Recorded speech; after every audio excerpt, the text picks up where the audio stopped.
Hey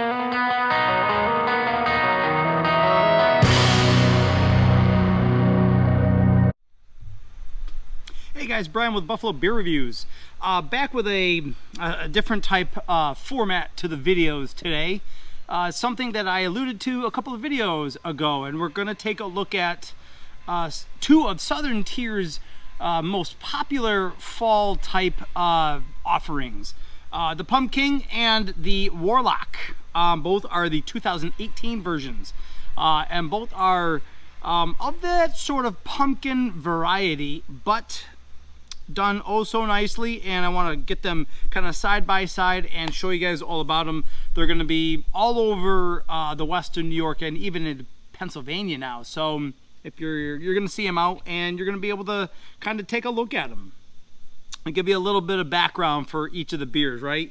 So we got the Pumpking Imperial Ale. This is an 8.6% ABV, 30 IBUs, right? Right from the back. It says, do we brew with magic? Taste and see.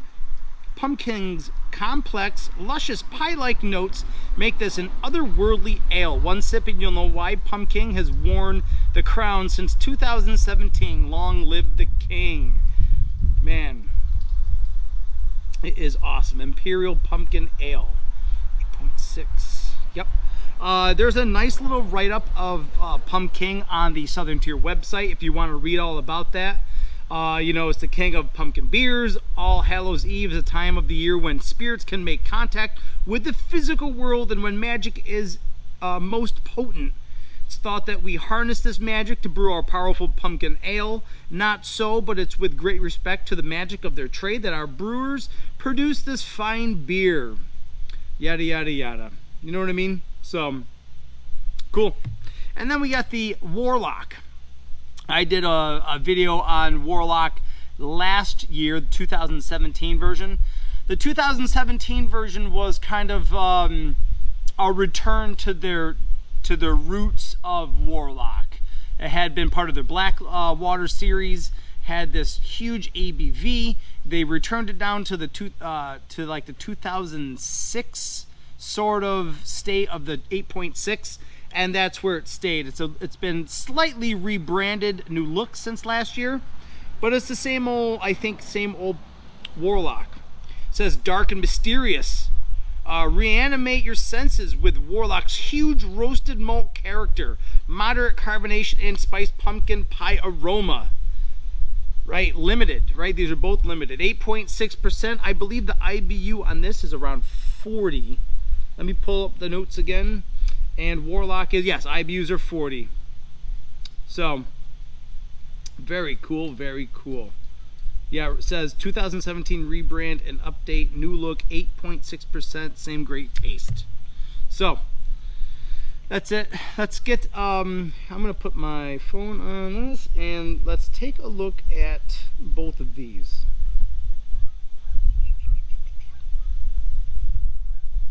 I'm going to do my auto lock. Okay, so let's do Pumpking first, right?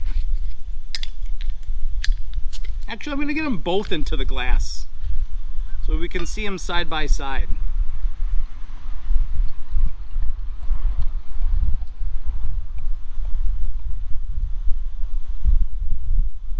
All right, Pumpking, everybody.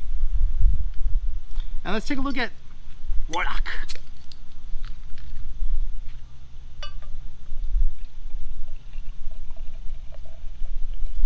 I don't know what, maybe this is all in my head, maybe I've had a couple too many beers throughout the years, but I do recall there's this backstory about the Pumpking, kind of the overseer of the daytime of the above realm, and then there's the Warlock, kind of oversees the nighttime and the underground. I don't know. If anybody's watching and you'd care to make a comment, tell me I'm way off or you heard something like that before. I don't know. Just let me know what you think. So Warlock. I'm sorry. We'll start with Pumpking. It seems to be the most popular and the one that I haven't had onto the series before. Woo! Take a look at this. It's a nice sort of off haze to this really robustly golden ale. It's carbonated, although it doesn't really produce such a huge head on it, you know? And you get aggressive aromas of like graham cracker, pumpkin pie. And when I'm talking about the pumpkin on both of these sort of beers, we're talking about like the pumpkin pie kind of, you know, wattage behind those aromas, right? It's thick and it's potent and it's packed, you know? It's total graham crackers, it's total pumpkin pie, it's all those wonderful spices that you associate with Thanksgiving and Thanksgiving dinners, you know what I mean, and desserts. Some sweetness overload. Man, oh man. So, how does this pumpkin really deliver, you know, flavor-wise? So let's see this thing.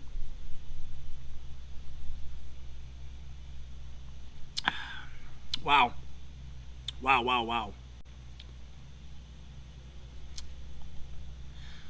So it's nice. Okay, you've got a nice ale body to work with. We're not talking about an IPA, so you're not talking about these huge, you know, hurdles of hops that you have to kind of, you know, wrap around your brain here. We're talking about a nice ale. It's simple and it's straightforward with its structure, right? Right, that graham crackery presence on the aroma, and you get that right in. Oh, this bee definitely smells the sweetness over here. It leads right into that graham crackery upfront, you know, flavor and sweetness. And for as potent as the aroma is, the pumpkin pie flavoring really doesn't make it too thick or too unpleasant. It's really nice. The whole thing straight through, clean and crisp and nice.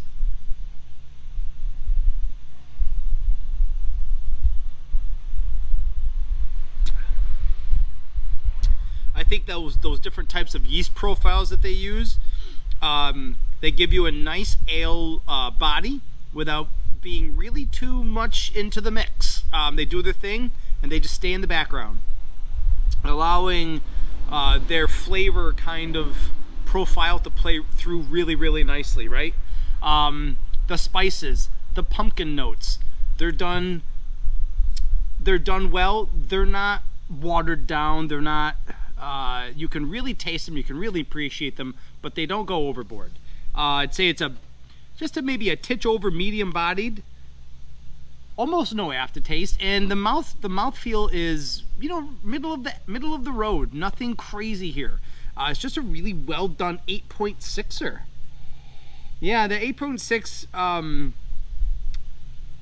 I don't know if it's a little bit well concealed due to the flavors and stuff like that, but it's not bad.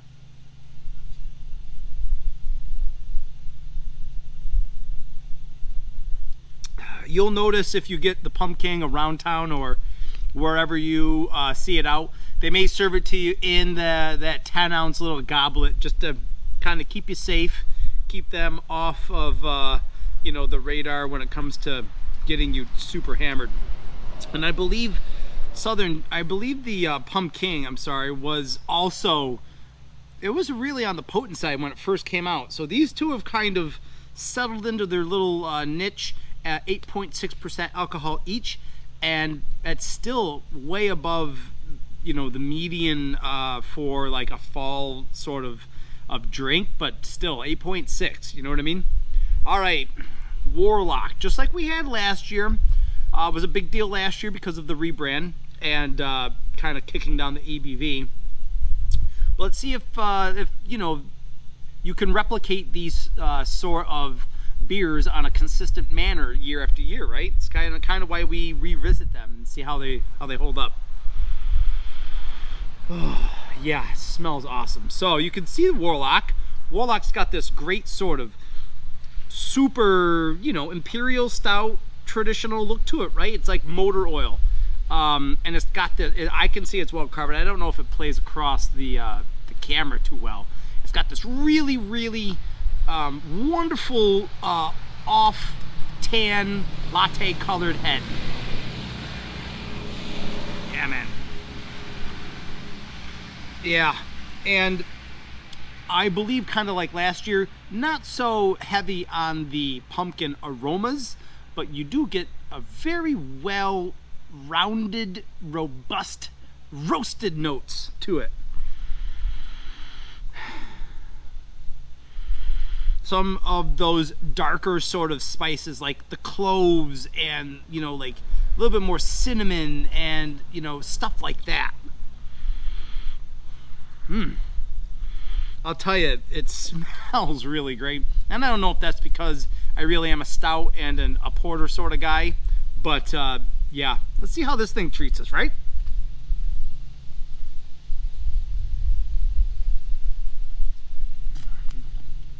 Wow. Yes, sir. Woo! I think the first thing you're going to notice on this sort of flavor profile is it's a little bit more on the faint side of the pumpkin pie flavoring, right? But what's really kind of cool is it's kind of got this dark roasted sort of rounded qualities to the pumpkin flavoring, and it's kind of cool. It's kind of dark. It's almost got like a baked pumpkin seed sort of vibe to it. There you go. When you take a little whiff as you're drinking, you can super appreciate those roasted qualities with the flavors. Man, and just all the way through from start to finish, you have a nice little vibe of the spices. Man, nothing is dialed up on this. Everything seems to be uber proportional and really enjoyable. I mean, when you start to look at these two beers side by side and together, you really can appreciate the craftsmanship, really the thought, the fine-tuning that's gone into both of these lines over the years. And you know, you can really kind of tell that Southern Tier like loves this line of beers, and they want to make them as enjoyable as possible. And it's really not that hard to see when you start to get, you know, into your 10th or 11th or 12th year of drinking these beers. They're awesome. They're really, really nicely done.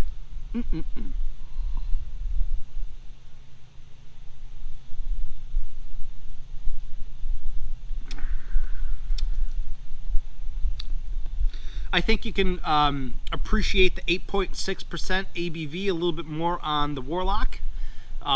Seems to fit that Imperial Stout profile a little bit more, I think, than the 8.6 on the ale, right? Super smooth, really nice creamy mouthfeel. There's no offending sort of aftertaste. Really, really great.